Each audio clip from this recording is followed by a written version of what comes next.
Kita akan lanjutkan pembahasan dari dua natur Kristus ini untuk menjawab pertanyaan yang ketiga, ya. Jadi kita sudah menjawab dua pertanyaan, who was Jesus before his incarnation? Dia adalah anak Allah pribadi kedua Allah Tritunggal, dan kemudian pertanyaan yang kedua adalah mengapa Yesus perlu menjadi manusia, ya, why he had to be a human, ya, karena dia perlu memenuhi perannya sebagai mediator. Nah, yang ketiga, kita sampai kepada pertanyaan, yaitu how do we explain the two natures in Christ, ya. Jadi kita tahu bahwa Yesus Kristus itu memiliki dua natur, yaitu Allah sebelum dia dijadikan, dan kemudian dia berinkarnasi menjadi manusia. Nah, menjelaskan hubungan dua natur ini bukanlah hal yang mudah, karena bidat-bidat atau pengajar-pengajar sesat kebanyakan jatuh atau salah di dalam memahami hubungan daripada kedua natur ini. Jadi di sini dari gambar ini kita sudah bisa melihat, ya, bahwa Yesus Kristus itu, ya, adalah the second person of the Trinity. Dia adalah pribadi kedua Allah Tritunggal. Jadi kalau kita tanya ada berapa pribadinya? Pribadinya adalah satu, hanya satu, yaitu pribadi kedua dari Allah Tritunggal, pribadi yang dilahirkan oleh Bapa pribadi yang pertama, ya. Nah, dia memiliki natur ilahi sebelum dunia dijadikan, dan kemudian dia berinkarnasi menjadi manusia atau mengambil rupa manusia. Nah, bagaimana keduanya berhubungan? Nah, ini adalah satu pertanyaan yang sangat penting yang harus kita jawab, dan jawaban kita atau penjelasan kita mengenai hal ini akan menentukan sebenarnya posisi kita itu di dalam kristologi. Apakah kita itu bidat, ya, atau sebenarnya kita itu kelompok ortodoks, ya, atau pemikiran kita ortodoks. Kita akan melihat, ya, ada 4 penjelasan atau ada 4 cara atau 4 hal yang membantu kita bisa memahami konsep daripada dua natur Kristus ini, ya. Jadi yang pertama itu adalah satu rumusan yang dilakukan oleh bapak-bapak gereja kita, yaitu gereja kuno di awal-awal gereja berdiri, yaitu 500 tahun yang pertama. Jadi ada satu konsili, ya, diadakan di Kalsedon untuk membahas tentang natur Yesus Kristus di tahun 451.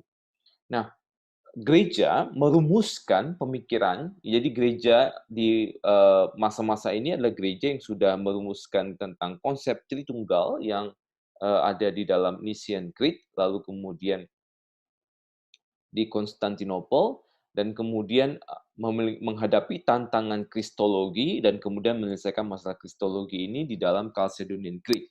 Jadi Chalcedonian Creed ini memberikan satu gambaran kepada kita mengenai konsep ini, ya. Nah, cukup panjang penjelasannya. Saya akan terjemahkan ke dalam bahasa Indonesia. Jadi saya akan jelaskan yang tulisan beberapa bagian dulu, ya, nanti ada setelah ini ada terjemahannya, ya. We atau kami gitu, ya, following the Holy Fathers. Jadi ini adalah satu perusahaan gereja mula-mula untuk mengikuti bapak-bapak gereja dengan satu persetujuan atau satu kesepakatan, teach men to confess one and the same Son, our Lord Jesus Christ, the same perfect in Godhead and also perfect in manhood, ya.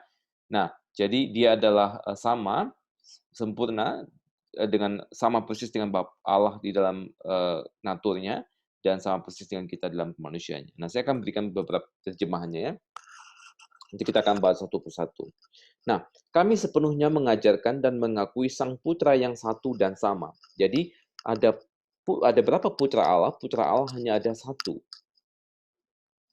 yaitu Tuhan kita Yesus Kristus yang sempurna dalam keilahian. Jadi dia sempurna atau eh, betul-betul Allah dan sempurna dalam kemanusiaan yang sama. Jadi dia adalah Allah, sempurna Allah, manusia, sempurna manusia, sepenuhnya, atau Allah sejati, manusia sejati. Yang adalah Allah sejati, manusia sejati yang sama, yang terdiri atas tubuh dan jiwa atau roh yang rasional, ya, sehakikat atau konsubstansial dengan Sang Bapa. Jadi hakikatnya sama dengan Bapa dalam keilahian. Sehakikat dengan kita dalam kemanusiaannya. Jadi dia memiliki dua hakikat atau dua natur. Yang satu yaitu hakikat kealahannya sama persis dengan hakikatnya Sang Bapa. Nah, hakikat manusianya sama persis dengan kita, ya, dalam hal kemanusiaan. Jadi sama seperti kita dalam segala hal kecuali dalam hal dosa. Dilahirkan dari Sang Bapa sebelum segala zaman, yang sudah kita jelaskan. Dan pada hari-hari terakhir ini, demi kita dan demi keselamatan kita dilahirkan dalam kemanusiaannya dari perawan Maria. Ya. Nah, lanjutnya. Kami mengakui bahwa Kristus Tuhan dan Putra Tunggal yang satu dan sama itu dikenal dalam dua hakikat.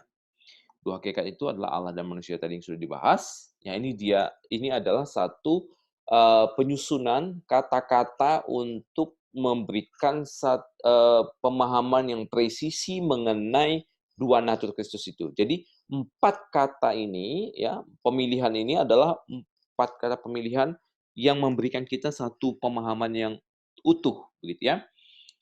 Tanpa kekacauan atau inconfusedly, tanpa perubahan atau unchangeably, tanpa pemilah-milahan atau indivisibly, tanpa pemisahan atau inseparably.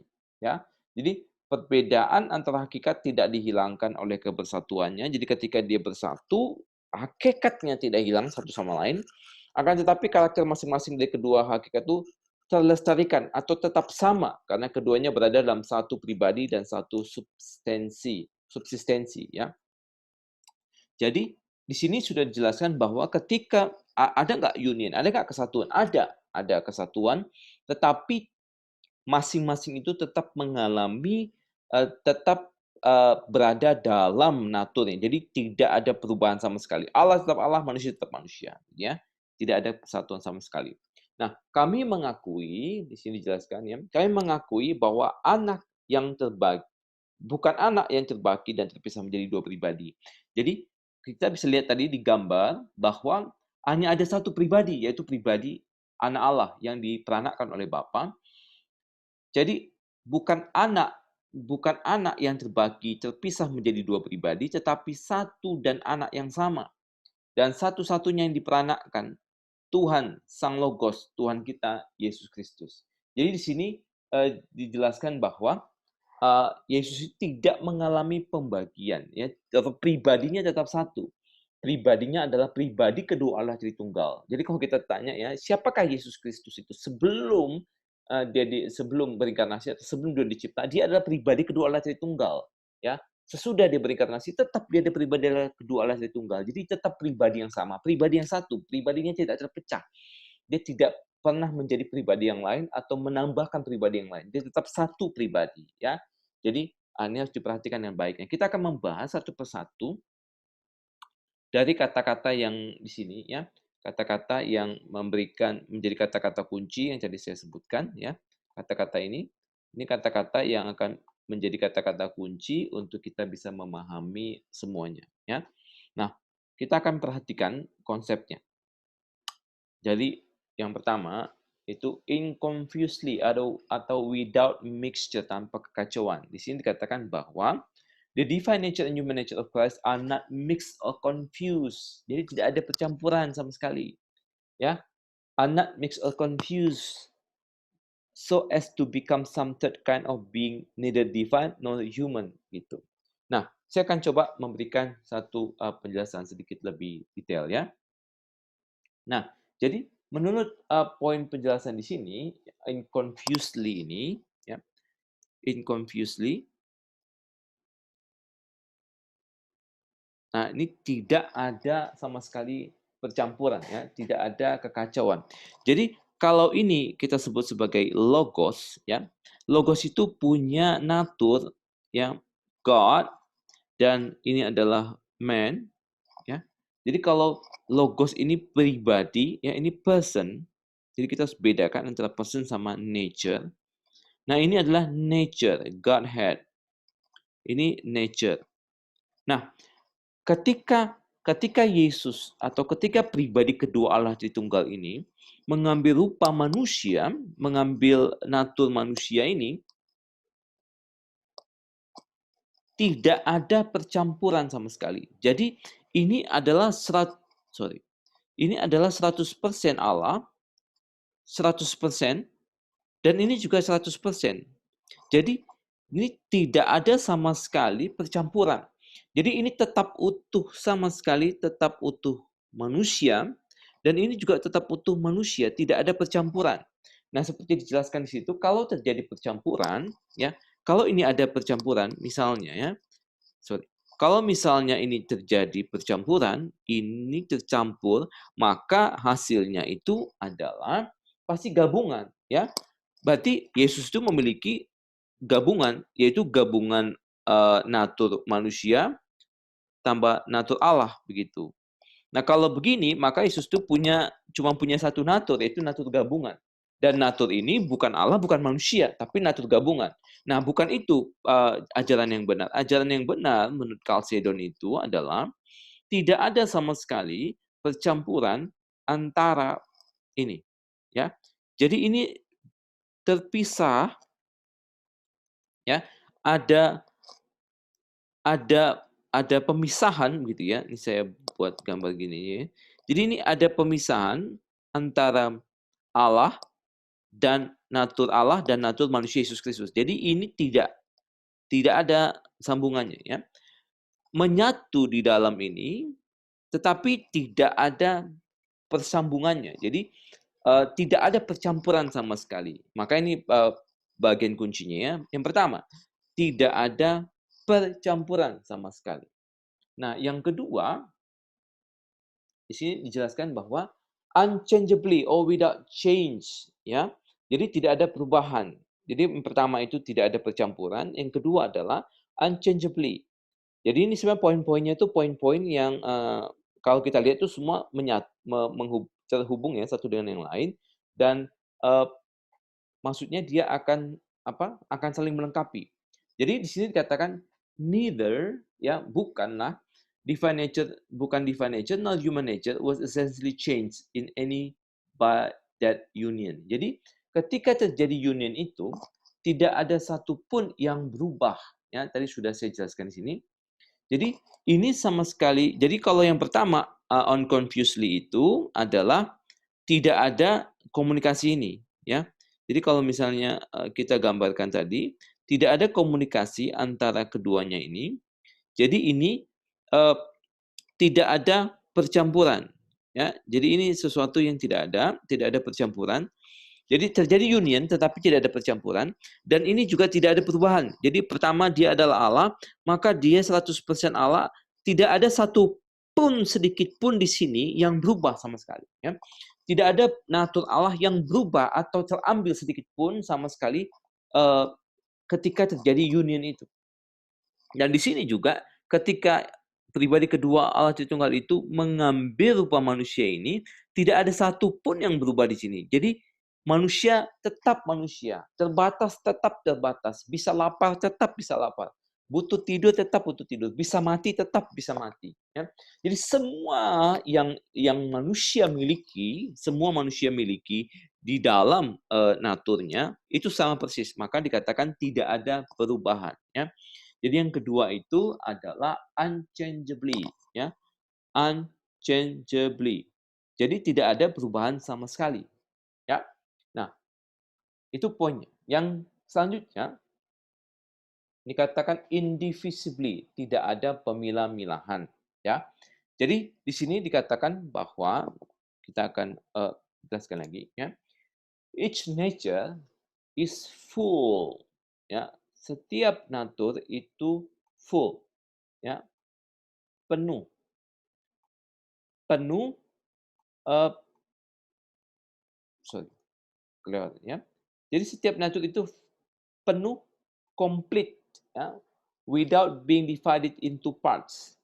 That the Son of God did not therefore assume a partial human nature, such as human body, without a true human soul, ya, mind, heart, and will. Jadi di sini menekankan bahwa tidak terjadi pemilah-milahan. Ya, nah saya akan coba gambarkan lagi untuk kita semakin paham poin ini. Tidak mudah sih sebenarnya ya. Jadi saya ulang penggambarannya ya. Jadi sekali lagi, Logos itu adalah pribadi kedua Allah Tritunggal. Ya. Nah, sejak awal dia adalah Allah. Nah, sejak awal dia adalah Allah dan dia memiliki natur ini.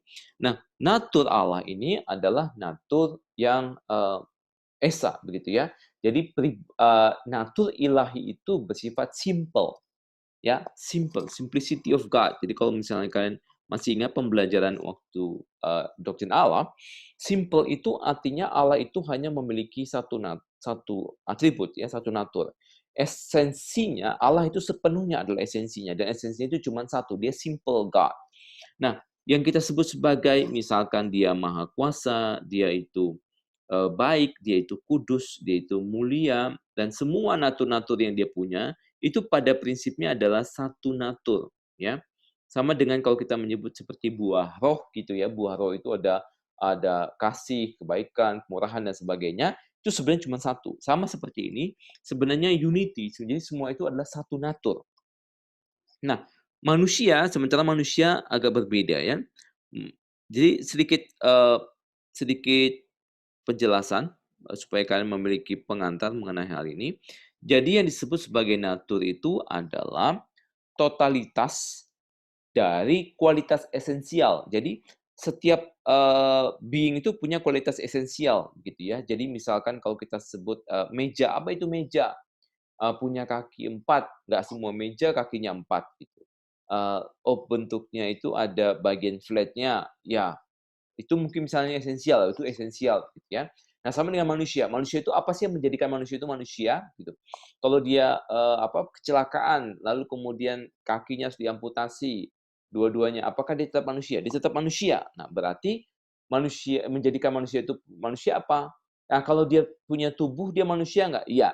Kalau dia nggak punya tubuh manusia nggak? Enggak. Berarti memiliki tubuh ya entah itu parsial atau utuh adalah kualitas esensial. Jadi yang disebut sebagai natur adalah kualitas esensial yang total ya. Jadi penuh. Kalau dia harus komplit. Jadi lengkap ini barulah dia disebut manusia gitu. Nah, yang disebut dengan tadi yaitu indivisibly yaitu logos ini atau the second person of the Trinity ini mengambil, kalau ini kan dia sebelumnya dia sudah miliki ya. Jadi ini adalah sebelumnya dia sudah miliki karena dia adalah Allah sebelum dunia dijadikan dan ini adalah sesuatu yang sudah dia miliki sebelumnya. Nah, waktu dia ngambil ini dia mengambil utuh di sini. Dia mengambil tubuh manusia nggak? Yes. Itu adalah tubuh manusia yang utuh. Dia mengambil jiwa manusia nggak? Yes, dia memiliki jiwa manusia.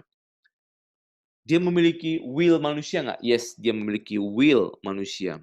Ya, dia memiliki hati manusia nggak? Yes, dia memiliki hati manusia. Dia memiliki pikiran manusia nggak? Yes, dia memiliki pikiran manusia. Jadi semua keutuhan ini dia ambil sepenuhnya. Jadi kita tidak bisa mengatakan bahwa oh Yesus itu hanya mengambil tubuhnya, lalu Yesus itu tidak punya roh manusia. Salah. Yesus punya roh manusia, ya. Jadi bukan Roh Kudus yang menjadi roh Yesus Kristus, bukan. Yesus Kristus itu adalah pribadi kedua Allah Tritunggal. Ingat baik-baik ya. Jadi poinnya di sini adalah dia adalah pribadi.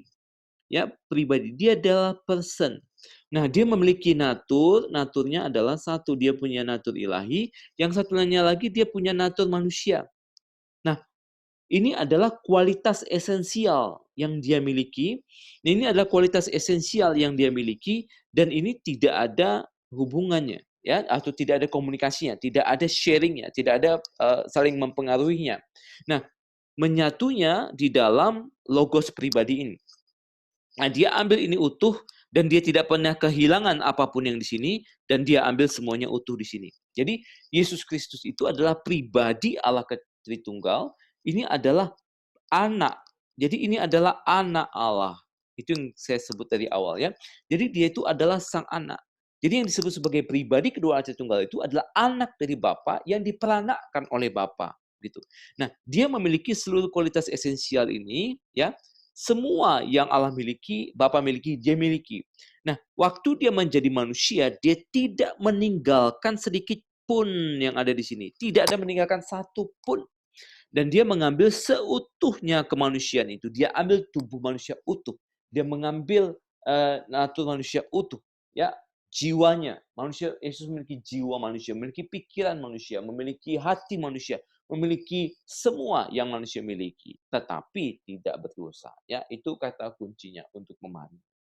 Nah, yang keempat itu adalah inseparably atau without separation, tanpa pemisahan.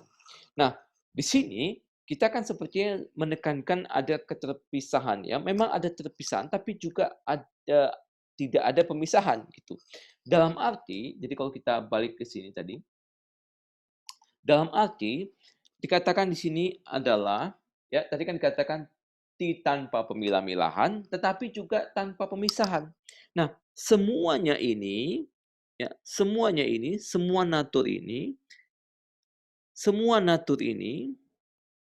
tidak terpisah tapi tidak tercampur.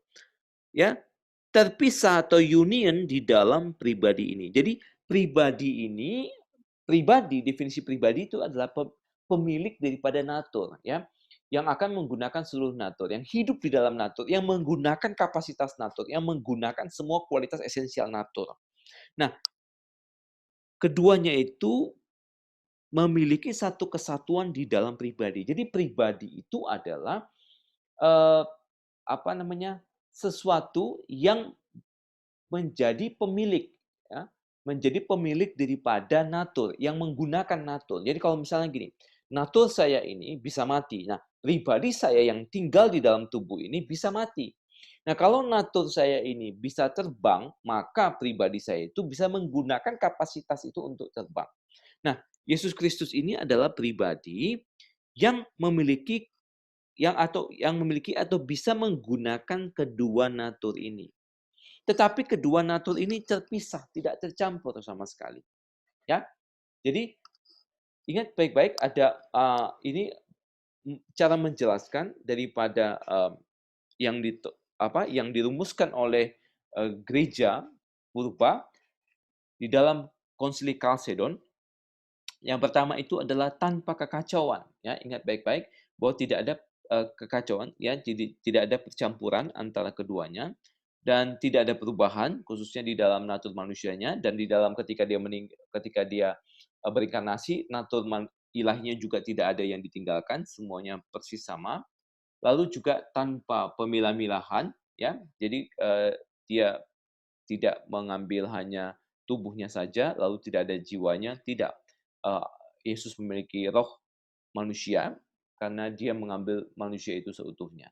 Tetapi semuanya itu tidak terpisah, tetapi mengalami kesatuan di dalam pribadi Yesus Kristus itu, yaitu pribadi kedua Allah Tritunggal. Itu sebabnya pertanyaan yang pertama, jawaban dari pertanyaan yang pertama, siapakah Yesus berinkarnasi? Jawaban kita harus mengatakan bahwa dia adalah anak, ya. Dia adalah anak Allah. Jadi pribadi anak itu pribadi yang diperanakkan oleh Bapa, yang keluar dari Bapa atau digenerasikan oleh Bapa, image-nya ada Bapa, dan dia adalah pribadi kedua Allah Tritunggal. Jadi ada pribadi Bapa, ada pribadi anak, ada pribadi roh gitu. Nah, anak Bapa tidak pernah menjadi manusia, Roh Kudus tidak pernah menjadi manusia, tetapi inilah yang menjadi manusia. Nah, ada berapa pribadinya? Satu. Ada berapa pribadi Tritunggal? Tiga. Nah, hanya satu pribadi di antara tiga pribadi itu yang menjadi manusia. Jadi, waktu kita katakan the second person of the Trinity itu untuk menjelaskan bahwa pribadi kedua itulah yang menjadi manusia, ya. Nah, cara menjelaskan kita yang kedua adalah kita sebut sebagai hypostatic union. Ya, hypostatic union ini mirip sekali dengan bagian yang Chalcedonian Creed itu bagian yang keempat itu ya. Tapi kita sengaja menambahkan ini lagi supaya ada penjelasan yang khusus gitu. Nah, hypostatic ini artinya adalah manusia. Pribadi. Jadi ketika kita mengatakan hypostatic union artinya adalah adanya union, adanya kesatuan di dalam pribadi, ya. Jadi hypostasis itu adalah personhood atau pribadi. Nah, jadi unity itu penting karena dia dua natur kan. Dua natur, the unity of the two natures ini adalah in person of Christ, not in the natures. Nah, ini adalah satu pengkalimatan yang penting ya, bahwa unity itu terjadi di dalam pribadi. Jadi si pribadi ini pribadi yang memiliki dua natur. Jadi saya gambarkan lagi ya. Jadi logos ya yang adalah pribadi. Jadi sama dengan pribadi itu gini ya, seperti saya. Kalau saya itu tinggal di tubuh saya, maka saya itu bisa menggunakan kapasitas tubuh saya. Jadi kalau misalnya gambaran yang saya sering pakai itu adalah kayak Tony Stark sama Iron Man ya. Jadi suit-nya atau pakaian atau jubah atau apa mesin Iron Man itu yang digunakan oleh Tony Stark itu seperti natur. Nah, Iron Stark-nya itu seperti pribadi. Jadi kalau pribadi saya atau saya menggunakan itu, maka saya bisa menggunakan seluruh kapasitas daripada uh, suit-nya Iron Man itu gitu. Jadi siapapun yang menggunakan itu bisa menggunakan kapasitas itu. Nah, Yesus Kristus ini adalah pribadi yang memiliki dua suit gitu ya. Dia itu adalah pribadi yang memiliki natur Allah dan memiliki natur manusia. Nah, dia bisa menggunakan semua kualitas esensial dari masing-masing natur. Jadi dia bisa mati, di sini dia tidak bisa mati, begitu. Jadi logos ini memiliki dua ini, tetapi keduanya ini tidak bercampur ya. Ini sama sekali tidak bercampur. Tetapi menyatu. Ini yang disebut sebagai unik ya, hypostatic union. Natur ini mengalami kesatuan di dalam pribadi. Artinya adalah, ada di kalimat yang kedua, yaitu artinya adalah, the unity between the two natures in Christ is indirect through the person. Ya, all the spirit unite Jesus and Christ ini dalam cuman seperti penggambarannya, itu untuk menggabungkan natur Yesus manusia dan Christ ya. Jadi indirect through, jadi itu seperti melewat indirect itu. Jadi dia menyambung gitu ya, penggambarannya. Jadi natur ini adalah person yang bisa menggunakan ini dan yang bisa menggunakan ini. Nah, ini karena digunakan oleh pribadi yang sama, jadi hubungannya adalah indirect through. Jadi sepertinya nyambung ya, sepertinya nyambung tapi sebenarnya nggak nyambung ya. Penggunanya sama, yaitu the second person of the Trinity, tetapi ada pemisahannya. Nah, ini kita sebut hypostatic union. Agak ada hal-hal yang memang ketika kita detailkan akan menjadi sulit untuk kita pahami karena memang ini bukanlah hal yang mudah gitu ya. Nah, selanjutnya ini yang poin yang kedua. Jadi how do we explain the two natures in Christ? Yang pertama adalah Chalcedonian Creed, yang kedua adalah hypostatic union, dan yang ketiga adalah finitum non capax infinity. Ya, finitum non capax infinity ini berasal dari bahasa Latin, artinya adalah finitum, finite, ya, finite, ya, yang terbatas, ya. Non capax ini tidak tidak capax itu artinya maksudnya menampung ya, mencakup gitu.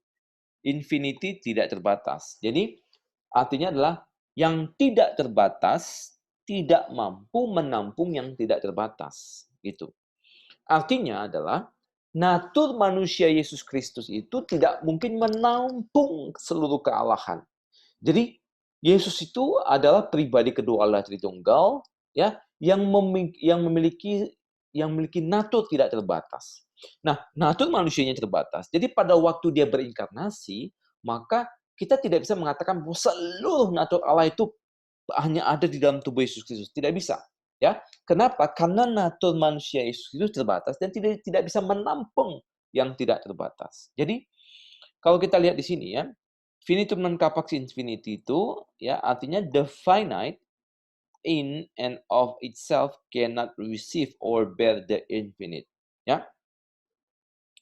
Jadi kita mengatakan ini beberapa kalimat-kalimat penting untuk kita bisa memahaminya lebih presisi ya. The word is assumed flesh rather than literally becomes flesh. Jadi sebenarnya kalau kita mau menyebutkan atau menjelaskan lebih presisi, kita harus mengatakan bahwa sang firman lah atau logos lah yang mengambil natur manusia. Ya, assume itu artinya mengambil ya, ya mengambil.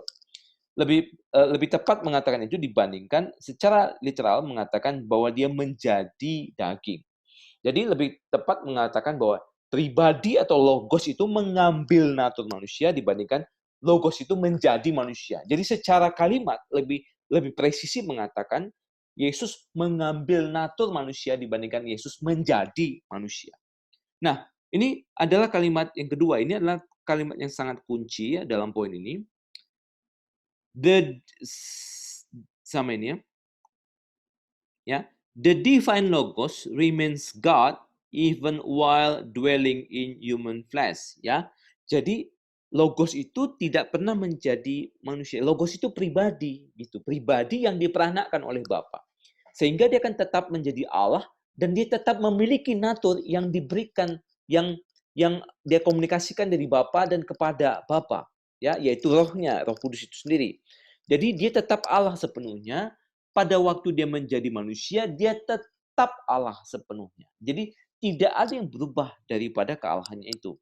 Nah, yang ketiga, logos ini ketika dia menjadi manusia, ya, ketika dia itu tinggal dalam tubuh manusia, dia juga eksis di luar tubuh manusia. Jadi kita perhatikan ya, Yesus itu adalah one person yaitu pribadi kedua Allah Tritunggal, anak Allah yang diperanakkan oleh Bapa. Nah, jadi ini keilahiannya adalah, ini saya gambaran aja ya. Keilahiannya itu keilahian yang tidak terbatas. Jadi human nature itu kalau seperti titik gini aja ya.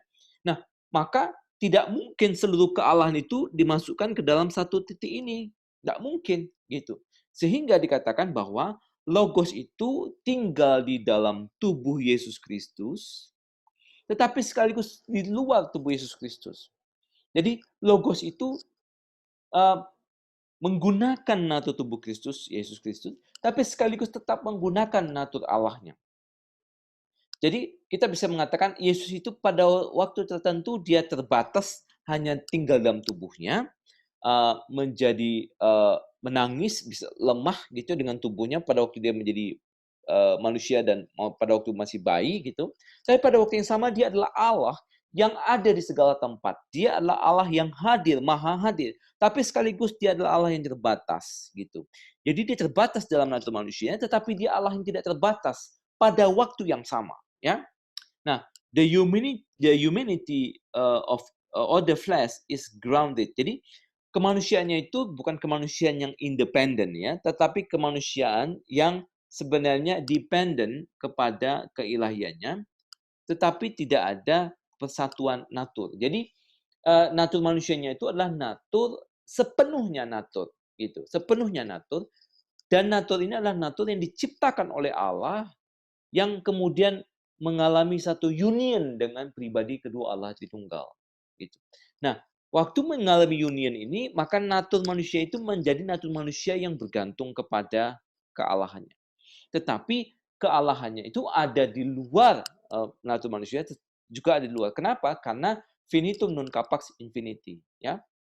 Yang terbatas tak mampu menampung yang tidak terbatas, ya. Mungkin ini agak sulit, jadi butuh waktu juga untuk kalian itu berdiskusi. Jadi ambil waktu yang baik untuk berdiskusi.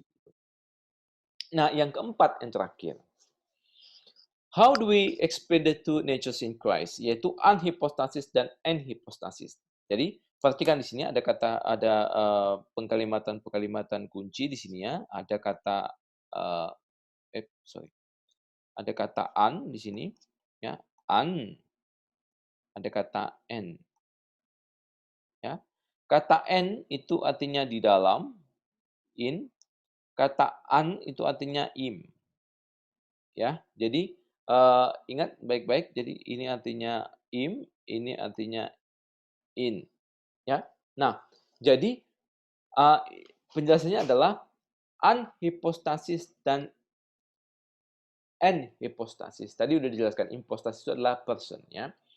Nah, perhatikan di sini ya, the negating n prefix was added to signify that considered on its own apart from his divinity, Jesus' humanity is impersonal. Nah, saya akan gambarkan buat kita. Jadi, yang disebut sebagai, misalnya kita sebut ya, manusia, kita sebut misalnya, saya misalnya ya, Ridwanta. Jadi Ridwanta itu terdiri dari person plus nature. Jadi ada pribadi Ridwanta yang tinggal di dalam naturnya Ridwanta. Jadi kalau saya tinggal di dalam tubuh atau natur yang lain, maka saya menggunakan kapasitasnya itu. Jadi ada person plus nature gitu. Nah, ketika kita membahas di sini, ya kita membahas anhipostasis, ya ini kata saya tekankan dulu kata anhipostasis, ya kata anhipostasis. Nah, anhipostasis ini saya buat ini ya. An itu kan artinya impersonal, ya impersonal. Jadi kata ini menjelaskan bahwa logos itu sendiri, saya ganti warna aja supaya lebih gampang ya. Jadi logos itu sendiri adalah pribadi. Nah, karena dia pribadi, kalau kita misalkan Yesus itu mengambil natur manusia, ya, dia mengambil manusia itu person manusia plus natur manusia. Maka Yesus menjadi dua pribadi, gitu. Ya. Nah, yang dilakukan oleh Yesus itu tidak ada personnya. Jadi dia hanya mengambil naturnya saja. Nah, natur ini adalah natur yang kita sebut sebagai impersonal. Gitu. Jadi pribadinya tetap pribadi logos, pribadi anak yang diperanakkan oleh Bapa. Nah, dia tidak mengambil natur pribadi manusia. Jadi Yesus Kristus itu tidak memiliki pribadi manusia. Pribadinya hanya satu, yaitu pribadi Allah Anak.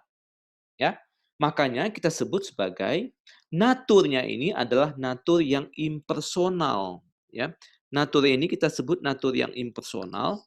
Natur ini adalah natur tanpa pribadi. Natur ini apa? Tadi kan saya sudah jelaskan. Natur itu adalah kualitas totalitas dari kualitas esensial. Jadi kualitas esensial A, B, C dan sebagainya. Hal yang paling esensial itu adalah hal-hal yang paling utama, yang menjadikan manusia itu manusia. Nah, Yesus itu memiliki tubuh, ya, memiliki roh, ya, memiliki pikiran manusia, ya, memiliki semua kapasitas manusia, ya. Tetapi itu adalah yang diambil itu adalah impersonal, gitu ya. Jadi tetap ini adalah sesuatu yang impersonal, tanpa pribadi manusia.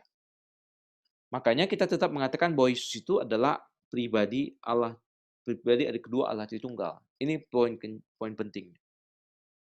Jadi sesuai dengan di sini penjelasannya, jadi Jesus took a fully human nature. Ini pentingnya, fully human nature, but he did not take a human person. Jadi tidak ada human personnya. Jadi human person ini ya adalah tidak diambil oleh Yesus Kristus.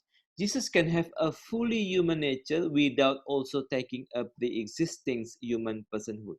Jadi Yesus Kristus tidak mengambil pribadi manusia. Tidak ada pribadi manusia di dalam Yesus Kristus. Jadi yang menggunakan seluruh kapasitas manusianya adalah pribadi kedua Allah Tritunggal. Makanya kita mengatakan tadi bahwa lebih tepat mengatakan pribadi kedua Allah Tritunggal, the Logos, itu yang assume human flesh, human nature. Tidak ada person di situ. Ya. Nah, di sini Jesus has no independent human personality. He has his personality in the Son of God. Ya. Nah, yang terakhir, kata hypostasis. Ya. Kata hypostasis artinya adalah is impersonal. Ya, impersonal. The fully divine Son is the person who took full humanity and remains the one person of the God-man. Jadi penjelasan ini adalah penjelasan yang sebenarnya mirip gitu ya, sebenarnya mirip dengan yang tadi. Jadi kalau ketika kita membahas tentang ya kita katakan in hipostasis. Nah, in itu artinya kan kalau an itu impersonal ininya ya, yang ditekankan impersonal di sini. Kalau in itu artinya ini gerakan ini. Jadi ini in. Jadi pribadi yang tinggal ya, pribadi yang tinggal di dalam natur Yesus Kristus ini adalah pribadi logos gitu.